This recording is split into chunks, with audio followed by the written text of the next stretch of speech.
Hello everyone, welcome to my channel. This is Namami Gupta, your Tally expert. Guys, आज इस video में मैं आपको बताऊंगी मेंटेन बिल वाइज डिटेल का क्या यूज़ होता है टैली में, उसकी हेल्प से हमें क्या क्या बेनिफिट मिल सकते हैं। So basically maintain bill wise detail जैसे कि आपको नाम से ही पता चलता है, बिल वाइज डिटेल। सो हमारे जो भी कस्टमर्स या सप्लायर्स हैं जिनको हम अकाउंटिंग टर्म्स में डेटर्स या क्रेडिटर्स बोलते हैं, उनके अगर हमें बिल को मेंटेन करना है या पेमेंट रिसीव करते समय हमें उन बिल्स को ट्रैक करना है, उनकी ड्यू डेट अगर हमें कोई क्रिएट करनी है, उसके लिए हम इस ऑप्शन का यूज़ करते हैं। कैसे करते हैं वो हम यहाँ पे देखते हैं। तो सबसे पहले तो हमें उसका एक्टिवेशन करना पड़ता है, जो कि आपका F11 एंड F1 से होता है। सेकेंड हेडिंग में आपको पहले ही ऑप्शन मिलेगा। तो बाय डिफ़ॉल्ट ये और कभी कभी येस या हमेशा येस ही होता है, तो बट आप एक बार इसको चेक कर दीजिएगा। देन इसमें एक सेकेंड ऑप्शन आपको दिया है for non trading accounts also. So जो बिल मेंटेन करते हैं बेसिकली अपने कस्टमर से करते हैं जिनको हम गुड्स सेल कर रहे हैं, जो कंपनी के गुड्स हैं जिनसे हमारा बिज़नेस चल रहा है।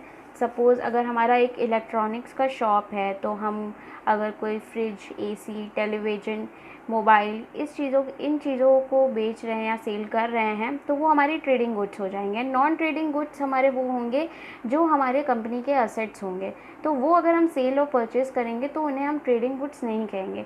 तो अगर उनको भी बेचने पर आपको उनके बिल मेंटेन करने हैं, तब आप इसका यहाँ पे ये ऑप्शन येस करोगे, अदरवाइज़ इसको नो ही रखना है। तो फ़िलहाल के लिए हम इसे नो ही रखेंगे एंड सेव कर देंगे बाय प्रेसिंग Ctrl+A। देन हम स्किप करेंगे, वापस गेटवे ऑफ टेली पे आना है। आपको डायरेक्ट जाना है अकाउंटिंग वाउचर्स पे। यहाँ पे सबसे पहले हम सेल की एंट्री कर लेंगे, F8 खोलेंगे एंड यहाँ हम डालेंगे वो रेफरेंस नंबर मैंने S-01 डाल दिया है। फिर यहाँ पे हम एक कस्टमर क्रिएट कर लेंगे, अपने कस्टमर 1 के नाम से यहाँ मैं क्रिएट कर ले रही हूँ। तो ये हमारे डेटर्स होंगे क्योंकि इन्हें सेल कर रहे हैं। सो गाइज, जब भी हमको बिल वाइज डिटेल ऑप्शन का यूज़ करना है, तो हम जब भी अपने डेटर्स या क्रेडिटर्स बनाएंगे, वहाँ पे हमें ये ऑप्शन ज़रूर से ज़रूर येस करना है, that is maintain balances bill bye bill. तो हमें ये यहाँ पे येस कर देना है। देन सेकेंड ऑप्शन हमको ये पूछता है default credit period. Credit period ये क्या होता है, जैसे कि क्रेडिट पीरियड नाम से ही आपको बताता है उधार के दिन बेसिकली आप जब भी किसी को उधार पे कुछ बेचते या ख़रीदते हो, तो आपको उनको कुछ टाइम देना पड़ता है, 10 दिन, 15 दिन, 20 दिन, आप पे डिपेंड करता है आपके और उसके बीच में कि आप लोग का कितने दिन का एग्रीमेंट होता है कि हम इतने दिन के लिए आपको उधार पे दे रहे हैं, आप इतने दिन में पैसा दे दोगे, आपको इतने दिन में हमें पैसा दे देना है। तो सपोज़ आपने यहाँ पे 30 डेज़ या कोई डेट भी स्पेसिफिक डाल सकते हो। सपोज़ 1 अप्रैल को हम ये सेल कर रहे हैं, तो आप 15 अप्रैल, 20 अप्रैल, 30 अप्रैल ऐसे करके भी डाल सकते हो। अगर हमने 30 डेज़ यहाँ पे 30 डेज़ लिख दिया है, तो वो ऑटोमेटिकली 30 डेज़ काउंट कर लेगा। दैट इज़ आपका 1 मई को या 1 मई आपकी जो हो जाएगी वो ड्यू डेट हो जाएगी कस्टमर की आपकी, एंड वो 1 मई को या 1 मई से पहले कोई भी डेट को आपको पैसा दे सकता है। सो यहाँ पे हमें ये 30 डेज़ मेंशन कर देना है। तो ये डेज़ आपके अकॉर्डिंग कुछ भी हो सकते हैं, यहाँ मैंने 30 डेज़ बाय डिफ़ॉल्ट ले लिया है एंड इसको हम सेव कर देंगे। डिस्पैच डिटेल्स में हमें कुछ नहीं डालना है। बेसिकली यहाँ पे देखिए हमने mode of terms of payment में आपका यहाँ पे 30 डेज़ आपको शो करेगा, जो कि हमने वहाँ पे डाल दिया है एंड इसको हम सेव कर देंगे। यहाँ पे हम सिर्फ सेल का सिंपल लेजर बना लेंगे। यहाँ हम कोई आइटम नहीं ले रहे हैं क्योंकि हमें सिर्फ आपको मेंटेन बिल बाय डिटेल कैसे यूज़ करना है यही बताना है। तो अगर ये पर्टिकुलर स्क्रीन मैंने ली है इसलिए यहाँ पे सेल आ गया है, तो ध्यान रखिएगा अगर आप लोग प्रैक्टिस कर रहे हो तो अगर ये आइटम स्क्रीन यहाँ पे लिख कर आ रहा है तो आप आइटम लिख कर लेकर भी एंट्री कर सकते हो, कोई प्रॉब्लम नहीं है। बट इन केस आपको पर्टिकुलर स्क्रीन चाहिए तो उसके लिए आप इसी स्क्रीन पर Alt+I प्रेस कर देना, तो ये आपकी पर्टिकुलर स्क्रीन यहाँ पर आ जाएगी। देन हमें क्या करना है, जो आप लोग एक गलती करते हो इसको Ctrl+A करके सेव कर देते हो, ये हमें यहाँ पे नहीं करना है। हम जब भी सेल या परचेज़ की एंट्री करते हैं और क्रेडिट पे सेल या परचेज़ कर रहे हैं, तब हमें इसे एंटर करना पड़ता है और यहाँ पे मेथड ऑफ एडजस्टमेंट सेलेक्ट करना पड़ता है।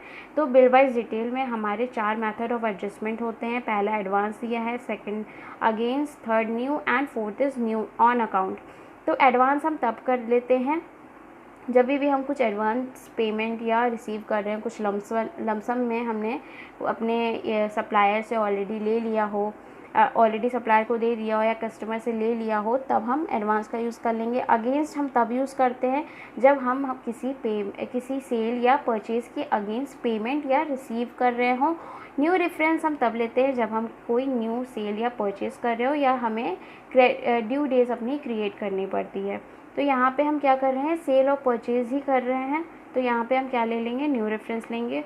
ऑन अकाउंट तब लेते हैं हम जब हमारा कोई भी पेंडिंग अमाउंट जो होता है वो किसी से मैच ना कर रहा हो, किसी भी रेफरेंस से, तब हम ऑन अकाउंट का इस्तेमाल करते हैं। तो फ़िलहाल हम यहाँ पे क्या लेंगे, न्यू रेफरेंस, क्योंकि ये हम सेल कर रहे हैं, मतलब न्यू एक बिल जब भी हम क्रिएट करते हैं तो न्यू रेफरेंस का यूज़ वहाँ पे हम करते हैं। देन हम यहाँ पे न्यू रेफरेंस ले लेंगे। यहाँ नेम में बेसिकली आपका रेफरेंस नंबर होता है, तो अगर बाय डिफ़ॉल्ट तो ये कभी कभार अपने आप से आ जाता है जो हमने यहाँ पे डाला है रेफरेंस नंबर में।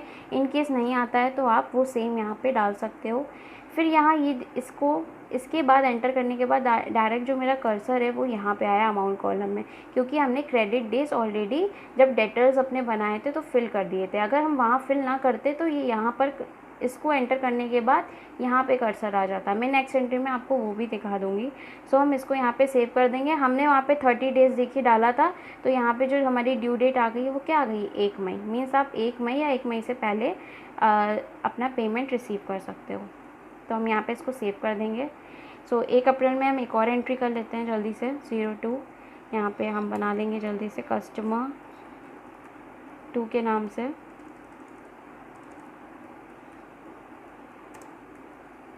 ये भी हमारे क्या होंगे, debtors, maintain bill bye detail, yes. तो यहाँ पे मैं देखिए क्रेडिट पीरियड यहाँ पे नहीं डालती हूँ, लास्ट में डालूँगी। एंटर कर देंगे, सेल का लेजर ले लेंगे, अमाउंट सपोज डाल दिया है 7400 एंड यहाँ पे न्यू रेफरेंस लेंगे। यहाँ पे हम डाल लेंगे अपना रेफरेंस नंबर। देखिए यहाँ पे हमने जब कर्सर को एंटर करा था तो वो डायरेक्ट यहाँ पर आया था, अभी हमारा यहाँ पर आया है। तो यहाँ पे हम कोई डेट भी डाल सकते हैं। सपोज़ इनको हमें 1 मई देना है तो हम 1 मई डाल देंगे। तो यहाँ पे क्रेडिट पीरियड देखिए आ गया कि 30 दिन का है। अगर चाहें तो हम यहाँ पे 30 मतलब डेज़ भी डाल सकते हैं और डेट भी डाल सकते हैं। यहाँ पे जब आप डेज़ डालोगे तो यहाँ पे डेट आ जाएगी, और यहाँ पे जब डेट डालोगे तो यहाँ पे अपने आप से वो डेज़ ऑटोमेटिकली वो शो कर देता है। तो इसको हम यहाँ पे सेव कर देंगे। सो ये 2 एंट्री हमने सेल की कर ली हैं। अब हम परचेज़ वाउचर में 2 एंट्री कर लेते हैं। इसके लिए हम F9 प्रेस करेंगे। यहाँ पे हम P-01 डाल लेंगे एंड सप्लायर 1 के नाम से बना लेते हैं, जो कि हमारे क्या होंगे, क्रेडिटर्स। तो सपोज़ अगर हम कुछ परचेज़ भी कर रहे हैं तो हमारी पार्टी हमें क्रेडिट पीरियड दे सकती है, मीन्स हमें पेमेंट करने के लिए वो कितना टाइम देना चाहती है। तो हमने 30 दिन यहाँ पे भी डाल दिया है, सेव कर दिया है। इसकी डेट हम गाइस चेंज कर सकते हैं। हम यहाँ पे कर लेते हैं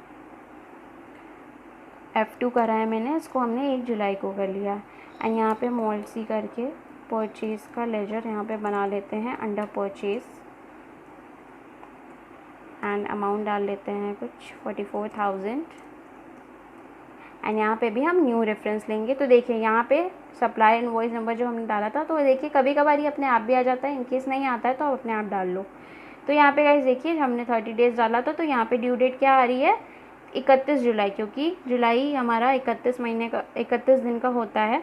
तो यहाँ पे 31 आ रही है। अप्रैल में हमारी 1 मई आ रही थी, क्योंकि अप्रैल हमारा 30 दिन का होता है। तो इस तरीके से अपने आप आपकी बिल देखिए हो गया। इसी में हम एक और एंट्री करेंगे। सो गाइस यहाँ पे मैं 2 एंट्री इसीलिए कर रही हूँ कि जब आप ट्रैक करोगे तो आपको समझ में आएगा कि ये कैसे हुआ है।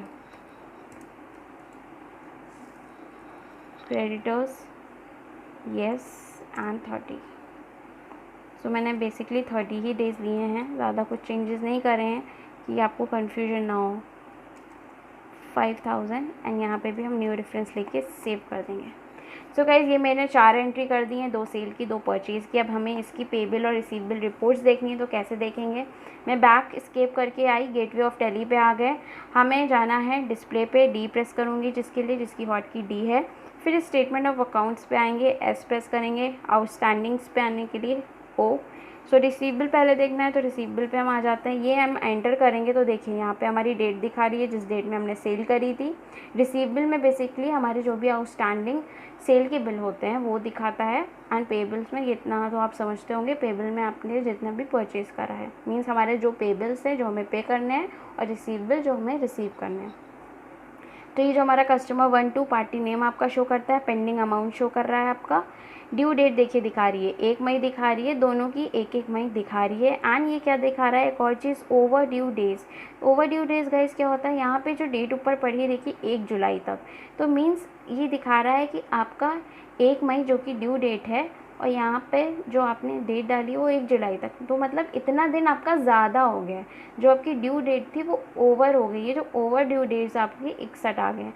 तो अगर आप इसको यहाँ पे डेट चेंज कर लेते हो, हम यहाँ पे Alt F2 कर लेंगे एंड इसको हम 1 मई डाल लेते हैं सपोज़, या हम ठीक है 1 ही मई लेते हैं।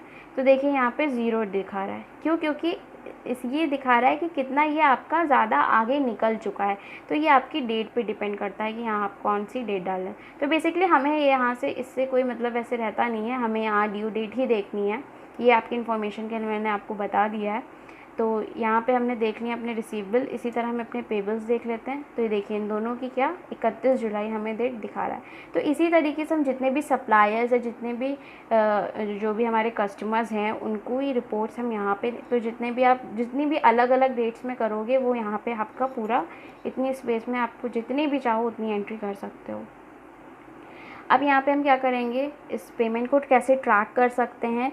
जब हम इसको रिसीव या पेमेंट करेंगे तो हम वाउचर पे फिर से जाएंगे एंड हम जाएंगे रिसीव वाउचर पे, दैट इज़ F6 करेंगे। एंड जो हमारा एंट्री था पहले वाला वो हमें 1 मई को लेना था, तो हम यहाँ 1 मई डालेंगे। एंड जो हमारे कस्टमर 1 अगेंस्ट रेफरेंस हमें गाइज लेना है। जब भी हमने क्या बताया था 4 रेफरेंस होते हैं। अगेंस्ट रेफरेंस हम तब लेंगे जब भी हमें कोई पेमेंट या रिसीव करना हो, तो हमें क्या करना है, बिल को ट्रैक करना है। जब हम अगेंस्ट गाइज लेंगे तो देखिए हमारा 1 अप्रैल वाला यहाँ पे आ गया है 8,000 रुपये, जो हमारा कस्टमर 1 था। ठीक है, तो अगर हम कस्टमर 1 से 2 ही सेल करते हैं, अगर यहाँ सपोज देख लेते हैं डे बुक में हम जाते हैं यहाँ पे एंड F2, सपोज़ हम इसको भी अगर कस्टमर 1 कर देते हैं एंड सेव कर देंगे हम इसको। एंड अब देखिए अगर हम रिसीव करते हैं, रिसीव वाउचर कस्टमर 1 अगेंस्ट, तो देखिए यहाँ पे हमें 2 चीज़ें दिखा रहा है, एक 8,000 वाला, एक 4,000 वाला। सपोज़ हमें क्या करनी है, हमें अभी जो पेमेंट मिल रही है वो 7400 वाली मिल रही, 8,000 वाली नहीं मिल रही, तो हम ये वाली ट्रैक कर लेंगे और इसी का ही सिर्फ पेमेंट रिसीव कर लेंगे। तो यहाँ पे हमें क्या दिखाएगा, जो टोटल हमारा कस्टमर का था जो बिल, वो टोटल हमारा कितना हो जाएगा 8,000 और 7,400 15,400 हो जाएगा। बट हमें सिर्फ कितना मिल रहा है, अगर हमारी कंपनी में या उन जो हमारी पार्टी है उन्होंने हमें सिर्फ एक ही बिल का अमाउंट दिया है, तो हम यहाँ पे एक ही बिल को तो रिसीव करेंगे। तो हम इस तरीके से हमें ट्रैकिंग में इससे हेल्प मिल जाती है कि हम यहाँ पे देख सकते हैं कि हमें कौन सा बिल कब रिसीव करना है। तो हम सिर्फ उस डेट का उस रिसीव करके सेव कर देंगे। एंड आपको देखिए यहाँ पे जो करंट बैलेंस दिखाएगा मीन्स 8,000 अभी भी उससे लेना, इस कस्टमर से लेना बाकी है, एंड 7400 हमने दे दिया है। जब आप इसको एस्केप, अभी मैं सेव नहीं कर रही हूँ एंड आपको फिर से दिखा रही हूँ यहाँ पे कस्टमर 1। तो जब कस्टमर 1 हम सेलेक्ट करते हैं तो देखिए यहाँ टोटल आपको 15,400 दिखा रहा है, और जब हम इसको हमने रिसीव करा है तब यहाँ पे ये लेस हो जाता है। इन केस अगर आपको दोनों भी मिल रहा है तो आप यहाँ पे फिर से अगेंस्ट लोगे और 8,000 वाला भी रिसीव कर लोगे, तो ये क्या हो गया, 0 हो गया। एक प्रॉब्लम और गाइस होती है, अगर आपका ये जो आ रहा है मेरा अगेंस्ट रेफरेंस यहाँ पे एंटर करने के बाद ये क्या डायरेक्ट रेफरेंस पूछता है, तो अगर इन केस एस्केप करके मैं फिर से दिखा देती हूँ आपको, यहाँ पे हमने कस्टमर 1 लिया एंड एंटर करा एंड ये चीज़ आपका नहीं आ रहा है आफ्टर एंटर करने के बाद कस्टमर 1 पे, तो आप क्या करोगे, F12 प्रेस करोगे एंड आपका एक ऑप्शन है pre locate bills for payment receive general voucher, ये आपको येस कर लेना है बस। अगर ये नो होगा तो आपको ये येस करके सेव कर लेना है, फिर से स्केप करके एंट्री करिएगा तो ये चीज़ आपकी नहीं प्रॉब्लम करेगी। तो यहाँ पे हम सपोज़ दोनों से पेमेंट मिल जा रहा है तो हमने दोनों से पेमेंट ले लिया एंड इसको हम सेव कर सकते हैं कैश में। इसी तरीके हम पेमेंट भी अपना कर लेते हैं। F5 एंड सप्लायर है हमारे 1। यहाँ पे हम क्या लेंगे, अगेंस्ट रेफरेंस। सो गाइज यहाँ पे डेट हमें पहले चेंज करनी है। जो हमारी डेट थी वो थी 31 जुलाई। तो जब हम डेट सही डालेंगे देखिए तभी आएगा, अदरवाइज़ आपको एंटर करने के बाद ये रेफरेंस नहीं दिखाएगा। तो डेट का बहुत बड़ा इसमें रोल है। तो यहाँ देखिए ये 44,000 आपको दिखा रहा है, एंटर करेंगे। एंड इसी तरीके आपको सप्लायर 2 से भी अगर पैसा, आपको सप्लायर 2 को भी पेमेंट करनी है। ओके मैंने यहाँ पे पेमेंट में एक ही की थी। ओके तो यहाँ पे हम क्या कर लेंगे, डायरेक्ट इसको पे कर देंगे कैश में एंड सेव। सो गाइज इस तरीके से हम मेंटेन बिल वाइज डिटेल की हेल्प से अपने पेमेंट, रिसीव या परचेज, सेल की एंट्री कर सकते हैं। और भी 2 रेफरेंसेस जो मेथड ऑफ एडजस्टमेंट में हमारी बाकी हैं, तो वो मैं आपको नेक्स्ट वीडियो में भी उसका यूज़ बताऊँगी कि वो कैसे करेंगे। Then stay tune and don't forget to subscribe my channel. Thank you for watching guys. Bye bye, take care.